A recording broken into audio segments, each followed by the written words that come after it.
നമസ്കാരം. നമുക്കറിയാം യൂറോപ്പിലെ ടോപ്പ് 5 ഫുട്ബോൾ ലീഗുകളിൽ എല്ലാ ലീഗുകളിലും 10 അതിലധികം മത്സരങ്ങളോ കഴിഞ്ഞിരിക്കുന്നു.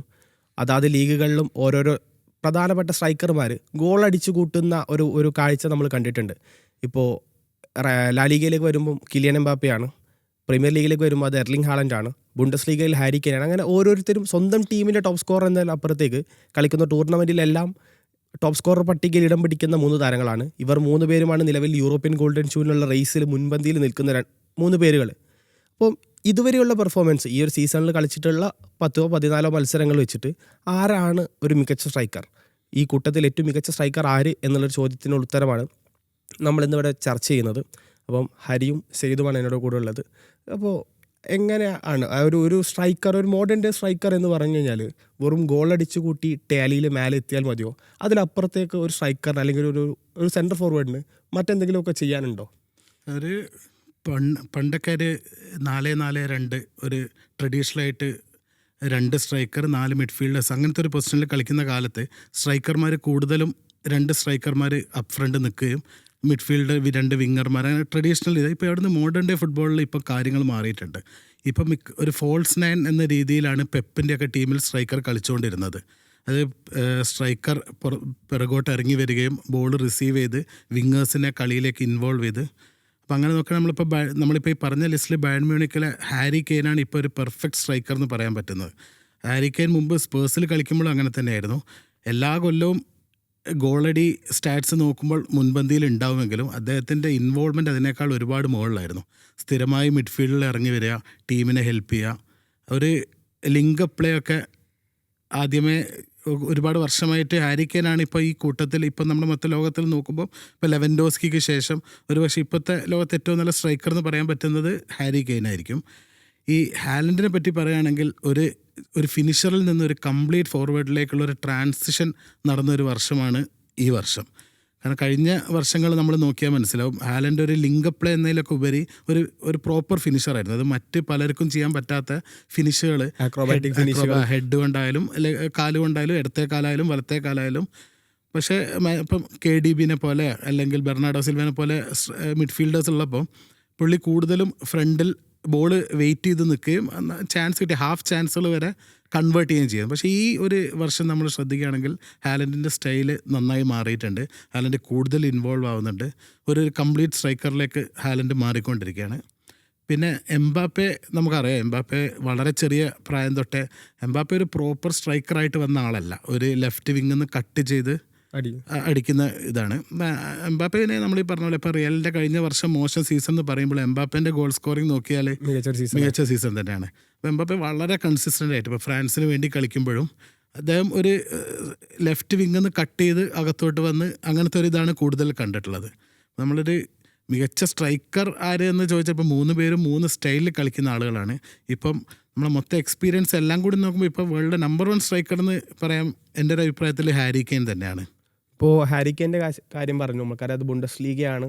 കമ്പാരിറ്റീവ്ലി യൂറോപ്പിലൊരു കോമ്പറ്റീഷൻ വൈസ് നോക്കുമ്പോൾ അതിനേക്കാളും മികച്ച രീതിയിൽ നിൽക്കുന്ന പ്രീമിയർ ലീഗിൽ എല്ലാ ടീമുകൾക്കെതിരെയും സ്കോർ ചെയ്യുക, എല്ലാ മത്സരങ്ങളിലും ടീമിന് വേണ്ടി സ്കോർ ചെയ്യുന്ന ഒരു താരമാണ് ഹാലൻഡ്. ഹാലൻഡിന് കഴിഞ്ഞ മത്സരങ്ങളിലൊക്കെ നേരത്തെ പറഞ്ഞ പോലെ തന്നെ മിഡ്ഫീൽഡിലേക്ക് ഇറങ്ങി ഡോക്കുവിലേക്കും മറ്റൊക്കെ ബോളുകൾ പാസ് ചെയ്യുന്ന ആ ഒരു സിസ്റ്റത്തിലാണ് ആൾ കളിച്ചുകൊണ്ടിരിക്കുന്നത്. അപ്പോൾ ഹാലൻഡിൻ്റെ ഈ ഒരു സീസണിലെ പെർഫോമൻസ് എങ്ങനെയാണ്? ഈ പറഞ്ഞ പോലെ ഒരു എന്താ പറയുക, ഒരു പോച്ചർ അതായത് ഗോളടിക്കുക മാത്രമെന്നുള്ള ഡ്യൂട്ടിയിൽ നിന്ന് ഇദ്ദേഹം ക്രിയേറ്റർ എന്ന് പറഞ്ഞാൽ അസിസ്റ്റ് കൊടുക്കുക എന്നല്ല, ഒരു മൂവ് സ്റ്റാർട്ട് ചെയ്യുക. അത് ഭയങ്കര ഇമ്പോർട്ടൻ്റ് ആണ് ഒരു ഗെയിമിൽ. ഇപ്പോൾ ഇറങ്ങി വന്ന് അത് ചില നല്ല രസമുള്ള ഡ്രിബിളിങ്ങൾ നടത്തണ കാണാം. ഹാലൻഡൊക്കെ ഡ്രിബിൾ ചെയ്യുന്നത് നമ്മൾ ഈ സീസണിലാണ് നമ്മൾ ആദ്യമായിട്ട് കാണുന്നത്. അപ്പോൾ ഹാലൻഡ് ചെറിയൊരു ഡ്രിബിൾ നടത്തുന്നു, വിങ്ങിലേക്ക് ബോൾ കൊടുക്കുന്നു, ആ ഒരു മൂവ് സ്റ്റാർട്ട് ചെയ്യുന്നു. അപ്പോൾ അങ്ങനെയുള്ള മൂവ്മെൻറ്റ്സ് നടത്തി ഒരു കംപ്ലീറ്റ് സ്ട്രൈക്കറിലേക്ക് ട്രാൻസിഷനാണ് ഇപ്പോൾ നമ്മൾ കണ്ടുകൊണ്ടിരിക്കുന്നത്. അപ്പോൾ Haaland with the age and with the future, അത് പറഞ്ഞ പോലെ ഈ ഗോള് നേടുന്നത് പല ടൈപ്പ് ഗോളുകൾ നേടുന്നുണ്ട്. ഹെഡ് നേടുന്നുണ്ട്, അക്രോബാറ്റിക്സ് നേടുന്നുണ്ട്, അതേപോലെ നല്ല നല്ല ക്ലിനിക്കൽ ഫിനിഷസ് ഉണ്ട്. അപ്പോൾ ഹാലൻഡ് ആക്ച്വലി നല്ലൊരു ഇപ്പോൾ അഡാപ്റ്റബിൾ പ്ലെയറായി മാറിക്കൊണ്ടിരിക്കുകയാണ്. അപ്പോൾ ഒരു ഇൻ്റർവ്യൂവിൽ അങ്ങോട്ട് ഹാലൻഡ് പറയുന്നതായിരുന്നു, ഞാൻ ഇപ്പം മാറിക്കൊണ്ടിരിക്കുകയാണ്, എൻ്റെ ശീലങ്ങൾ മാറ്റിക്കൊണ്ടിരിക്കുകയാണ് എന്ന് പറയുന്നുണ്ടായിരുന്നു. അപ്പോൾ അത് തന്നെയാണ് നമ്മൾ പിച്ചിലും കാണുന്നത്. ആ ഒരു ഗോളടിക്കുക എന്നുള്ള മാത്രമല്ല, ആളുടെ ടീമിൻ്റെ റെസ്പോൺസിബിലിറ്റി മൊത്തം ഏറ്റെടുത്ത് കളിക്കുന്ന ഒരു കളി. അപ്പോൾ ഈ നമ്മൾ എംബാപ്പെ വേഴ്സസ് ഹാലൻഡ് എന്നുള്ള ചോദ്യം നമ്മൾ മുന്നേ ചോദിച്ചു തുടങ്ങിയതാണ്. അപ്പോൾ പലരും എംബാപ്പെ ചൂസ് ചെയ്തിരുന്നു. പക്ഷെ ഇപ്പോൾ എനിക്ക് തോന്നുന്നുണ്ട് ഹാലൻഡ് കുറച്ചും കൂടി ടീമിനെ ഇൻഫ്ലുവൻസ് ചെയ്ത് തുടങ്ങിയിട്ടുണ്ട്. അപ്പോൾ നമ്മുടെ സ്റ്റാറ്റ്സ് എടുത്ത് നോക്കുമ്പോൾ ഐ തിങ്ക് 60-65% ഗോൾസ് ടീമിൻ്റെ ഹാലൻഡ് മാത്രമാണ് അടിക്കുന്നത്. അപ്പോൾ അത് ആക്ച്വലി ഭയങ്കര അസ്റ്റോണിഷിങ് സ്റ്റാറ്റ്സ് ആണത്. വേറെ ആരും നന്നായിട്ട് കളിക്കുന്നില്ല എന്നല്ല, പക്ഷേ ആ ടീമിൽ കൊടുക്കുന്ന ഇൻഫ്ലുവൻസ് ഉള്ളൂ. ആൾ ഗോളടിക്കുന്ന ചില ഗോളിൻ്റെ മൂവുകൾ ചിലപ്പോൾ ഹാലൻഡിൻ്റെയൊക്കെ സ്റ്റാർട്ട് ചെയ്യുന്നുണ്ടാവുക. അപ്പം അങ്ങനെ ചില ഇതുണ്ട്. പിന്നെ മിസ്റ്റേക്സ്, ഡിഫൻഡേഴ്സിൻ്റെ മിസ്റ്റേക്സ് കണ്ട് എറിഞ്ഞ് പ്രസ് ചെയ്യണ സ്റ്റൈലുണ്ട്. അപ്പോൾ അങ്ങനെയൊക്കെ നോക്കുമ്പോൾ Haaland I think is a little above now. എൻ്റെ ഇതാണ്. പിന്നെ അതേപോലെ എംബാപ്പെ ഒരു പെർഫെക്റ്റ് സ്ട്രൈക്കറായി മാറിയിട്ടില്ല ഇതുവരെ. പക്ഷേ കിട്ടുന്ന അവസരങ്ങളിൽ ക്ലിനിക്കലായിട്ട് ഫിനിഷ് ചെയ്യുക. ഈ സീസണിൽ കുറച്ചും കൂടി നന്നായിട്ട് ഗോൾ അടിക്കാൻ ശ്രമിക്കുന്നുണ്ട് എംബാപ്പെ. അപ്പോൾ എംബാപ്പയും ആ ഒരു ലെവലിലേക്ക് എത്തുന്നുള്ളൂ. പക്ഷേ ഹാലൻഡ് ഇപ്പോൾ ഒരു നല്ലൊരു സ്ട്രൈക്കർ ആരാണ്, നല്ലൊരു ഗോൾ സ്കോറർ ആരാണെന്ന് വെച്ച് കഴിയുമ്പോൾ ഹാലൻഡ് ആയിരിക്കും. ഒരു പക്ഷേ എംബാപ്പയുടെ ആ ഒരു ലെഫ്റ്റ് വിങ് ഓറിയൻറ്റഡ് ഒരു പ്ലേ ഉണ്ട്. ഇപ്പോൾ റയൽ മാഡ്രിഡിൽ നമ്മൾ കഴിഞ്ഞ സീസണിൽ പലപ്പോഴും കണ്ടിട്ടുള്ളതാണ്. റോഡ്രിഗോയും വിനീഷ്യസും എംബാപ്പയും ഒക്കെ ലെഫ്റ്റ് ഓറിയൻറ്റഡ് കളിക്കുമ്പോൾ ഉണ്ടാകുന്ന കുറേ പ്രയാസങ്ങൾ. അതുപോലെ ഒരു ലെഫ്റ്റ് ഓറിയൻറ്റഡ് പ്ലേയിൻ്റെ ഒരു പ്രശ്നമായിരിക്കാം എംബാപ്പയ്ക്ക് ഉള്ളത് എന്ന് തോന്നുന്നുണ്ടോ? അതെ, എംബാപ്പെ ഇപ്പോൾ നമ്മുടെ ഫ്രാൻസിലായാലും PSG ഒരു ലെഫ്റ്റ് വിങ്ങർ രീതിയിൽ കളിച്ച് ശീലിച്ച പ്ലെയറാണ്. ഇപ്പോൾ റിയൽ മാഡ്രിഡിൽ വന്നപ്പോൾ റിയൽ മാഡ്രിഡിൽ വേറെ സ്ട്രൈക്കേഴ്സിനെ അവർ വാങ്ങിയിട്ടില്ല. പിന്നെ അതിന് മുമ്പേ വിനി അവിടെ ലെഫ്റ്റ് വിങ്ങിൽ സെറ്റ് ആയിട്ടുണ്ട്. അതുകൊണ്ടായിരിക്കാം എംബാപ്പെ ഒരു സ്ട്രൈക്കർ എന്നുള്ള രീതിയിലേക്ക് മാറിയതും. പക്ഷേ ഇതൊക്കെ പറയുമ്പോഴും ഏതൊരു സ്ട്രൈക്കർ അടിക്കുന്നതിലും കൂടുതൽ ഗോളുകൾ കിട്ടുന്ന അർദ്ധ അവസരത്തിൽ പോലും എംബാപ്പയ്ക്ക് ഫിനിഷ് ചെയ്യാൻ പറ്റുന്നുണ്ട്. ഇപ്പോൾ നമ്മൾ വേൾഡ് കപ്പ് ഫൈനലൊക്കെ എല്ലാവർക്കും ഓർമ്മ ഉണ്ടാവുമല്ലോ. അപ്പോൾ അങ്ങനെയൊക്കെ നോക്കുമ്പോൾ എംബാപ്പെ ഒരു പക്ഷേ എംബാപ്പെ ഇനി ഭാവിയിലേക്ക് ഒരു പ്രോപ്പർ സ്ട്രൈക്കറിലേക്ക് തന്നെ മാറാൻ തന്നെയാണ്. ഇനി ഒരു വിങ്ങർ, ഈ ഒരു ഏജിൽ ഇനി ഒരു വിങ്ങർ ആവുന്നതിലും കൂടുതൽ കുറച്ചും കൂടി ഒരു പ്രോപ്പർ സ്ട്രൈക്കറിലേക്ക് മാറാൻ തന്നെയാണ് സാധ്യത. കഴിഞ്ഞ റൊണാൾഡോയും മെസ്സിയും നെയ്മറും ഒക്കെ കളിച്ചിരുന്ന ഒരു കാലത്ത് ലാ ലീഗ എന്ന് പറഞ്ഞു കഴിഞ്ഞാൽ ടോപ്പ് സ്കോറർ എന്ന് പറഞ്ഞാൽ 40-41 ഗോളുകളൊക്കെയാണ് ടേബിൾ ടോപ്പേഴ്സ് ഉണ്ടാവും. പക്ഷേ എംബാപ്പയൊക്കെ കഴിഞ്ഞ സീസൺ ഫിനിഷ് ചെയ്യുമ്പം 17, 18, 20 ഗോളുകളിലേക്ക് ചുരുങ്ങിയിട്ടുണ്ട്. അതൊരു പക്ഷേ ഈ ഒരു സ്ട്രൈക്കർ എന്നുള്ള പൊസിഷനിലേക്ക് അപ്പുറത്തേക്ക് ടീമിൻ്റെ പ്ലേയിൽ ലിങ്ക് ചെയ്ത് പിന്നിലേക്ക് ഇറങ്ങി കളിക്കുന്ന ആ ഒരു സ്വഭാവം വന്നതുകൊണ്ടാണെന്ന് തോന്നുന്നുണ്ടോ? അതിലുപരി മെസ്സി റൊണാൾഡോൻ്റെ മുമ്പുള്ള കാലവും മെസ്സി റൊണാൾഡോൻ്റെ കാലവും നല്ല വ്യത്യാസമുണ്ടായിരുന്നു. മെസ്സി റൊണാൾഡോ അടിച്ച പോലത്തെ സ്റ്റാറ്റ്സും ഗോളും അതിന് മുമ്പ് ആരും അടിച്ചിട്ടില്ല. അപ്പോൾ ആ ഒരു രീതിയിലേക്ക് ഇനി വരാനും സാധ്യത കുറവാണ്. അപ്പോൾ അവരുടെ രണ്ടാളുടെയും നമ്പേഴ്സും കമ്പയർ ചെയ്തുകൊണ്ട് നമ്മൾ വെറ്റ് പ്ലെയേഴ്സിനെ ഒരു പക്ഷേ പറയുന്നതിൽ വലിയ ഇതുണ്ടായിരുന്നു. പക്ഷേ എംബാപ്പെ കഴിഞ്ഞ വർഷം ടോട്ടൽ അതിൻ്റെ വളരെ ക്ലോസ് ആയിട്ടുള്ള നമ്പേഴ്സിലേക്ക് മാറിയിട്ടുണ്ട്. ഇത്തവണ ആ നമ്പേഴ്സിലേക്ക് തന്നെ എത്തിയാലും നമുക്ക് അത്ഭുതപ്പെടാനില്ല. കാരണം ഇപ്പോൾ ഓൾറെഡി ടോട്ടൽ 18-19 ഗോൾ നവംബർ ആകുമ്പോഴേക്കും അടിച്ചു കഴിഞ്ഞു. ഇപ്പോൾ ഒരു 50 ഗോൾ സീസണൊക്കെ അടിക്കാൻ കെൽപ്പുള്ള 3 പ്ലെയേഴ്സാണ് ഇപ്പം ഈ ഹാലൻഡ് ആയാലും കെയ്ൻ ആയാലും എംബാപ്പെ ആയാലും വരുന്നത്. ഇപ്പോൾ സീസൺ നമുക്കറിയാം ഡിസംബറിൽ എത്തിയിട്ടുള്ളൂ. ലീഗിൽ 11 മത്സരങ്ങൾ എന്ന് പറഞ്ഞു കഴിഞ്ഞാൽ 3-1 എത്തുന്നേ ഉള്ളൂ. ഒരുപാട് മത്സരങ്ങൾ ഇനിയും ബാക്കിയുണ്ട്. ഈ ഒരു സാഹചര്യത്തിൽ യൂറോപ്യൻ ഗോൾഡൻ ഷൂക്ക് ഈ 3 താരങ്ങൾക്കപ്പുറത്തേക്ക് മറ്റൊരു കോമ്പറ്റീഷൻ തരാൻ പറ്റുന്ന ആരെങ്കിലും നിലവിലുണ്ടാവുമോ? ഈ 3 താരങ്ങളുടെ പ്രത്യേകത എന്താണെന്ന് വെച്ച് കഴിഞ്ഞാൽ ഇവരൊക്കെ ആ ടീമിൽ അക്കസ്റ്റംഡ് ആയിട്ടുള്ള പ്ലെയേഴ്സാണ്. ഇപ്പോൾ ഈ 3 താരങ്ങൾ ഇപ്പോൾ എംബാപ്പയായാലും കുറച്ച് നാളായി അവിടെ, ഹാലൻഡായാലും കുറച്ച് കാലങ്ങളായി, കെയ്നായാലും വന്നിട്ട് ഒരു വർഷമായി. സോ ആ ടീമിനോട്, ആ സെറ്റപ്പിനോട് അവർ അക്കസ്റ്റംഡ് ആയിട്ടുള്ളവരാണ്. അപ്പോൾ അവർ തന്നെയാണ് ഈ ഒരു ഇതിന് ആക്ച്വൽ ലീഡേഴ്സായിട്ട് വരിക. പിന്നെ പുതിയ ടീമിലേക്ക് അക്കസ്റ്റംഡ് ആയി വന്നിരിക്കുന്ന പ്ലെയേഴ്സ് ഉണ്ട്. ഇപ്പോൾ യോക്കറസൊക്കെ നല്ല സ്ട്രൈക്കർ തന്നെയാണ്. പക്ഷെ ആ ഒരു ആഴ്സണൽ ടീമിലേക്ക് ആൾ എങ്ങനെ ഇൻകോർപ്പറേറ്റ് ചെയ്ത് കളിക്കുമെന്നുള്ളത് നമ്മൾ കാണാനിരിക്കുന്നുള്ളൂ. അപ്പോൾ ഇനി വേറൊരു പേര് വരിക എന്ന് പറഞ്ഞു കഴിഞ്ഞാൽ I don't think there is. പക്ഷെ ഇവരുടെ ആധിപത്യം എന്തായാലും നമുക്ക് കളയാൻ പറ്റില്ല.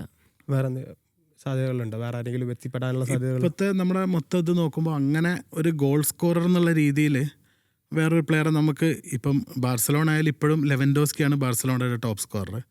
ഇപ്പം നമ്മൾ ലിവർപൂളിൽ നോക്കുകയാണെങ്കിൽ ഇപ്പോഴും എനിക്ക് തോന്നുന്നത് സാലയും അങ്ങനൊരു അത്ര പ്രോമിസിങ് ആയിട്ടൊരു യങ്സ്റ്റർ ഇപ്പം ഫ്രണ്ട് സ്റ്റേജിലേക്ക് വന്നവർ വളരെ കുറവാണ്. അപ്പോൾ കുറച്ച് കാലം കൂടി എംബാപ്പെ, ഹാലൻഡ് ഒരു യുഗം തന്നെയായിരിക്കും. പിന്നെ നമ്മൾ സ്ട്രൈക്കർമാരെ കുറിച്ച് പറയുമ്പം ഗലത്സറയിലേക്ക് പോയ ഒഷിമാൻ വേൾഡിലെ വൺ ഓഫ് ദ ബെസ്റ്റ് സ്ട്രൈക്കേഴ്സാണ്. പക്ഷേ എന്തോ കാരണം കൊണ്ട് അദ്ദേഹം നപ്പോളിയിൽ നിന്ന് ഒരു ബിഗ് ടീമിലേക്ക്, ഒരു ബിഗ് ലീഗിലെ ബിഗ് ടീമിലേക്ക് പോവാതെ ടർക്കിയിലേക്കാണ് പോയത്.